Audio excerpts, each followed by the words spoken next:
رات سمیر رائنا کی شو India got latent میں ایک خاتون آئی، لڑکی تھی. انہیں جس طرح مردوں کے بارے میں باتیں کی، ایک دم سے پورے شو پہ خاموشی چھا گئی.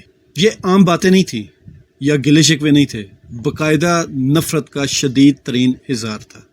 اور سمیر رائنا نے بھی بعد میں یہ کہا کہ فیمنسٹ ہونا کوئی بری بات نہیں، لیکن ایک حد سے جب تجاوز کریں، آگے بڑھیں، تو اس کے بعد جو آزادی ہوتی ہے وہ بھی جاتی ہے.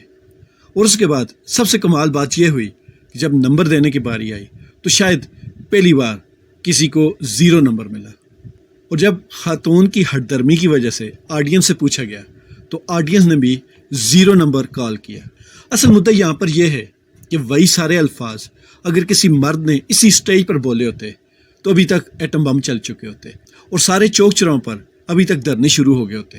بہرحال مرد اور عورت سے مل کر ہی کائنات بنتی ہے، اچھے برے ہر جگہ ہوتے ہیں.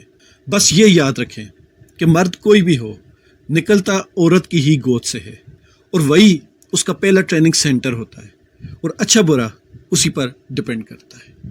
باقی میں ہمیشہ کہتا ہوں کہ اس لڑائی کو مرد اور عورت کی لڑائی ہرگز نہ بنائیں.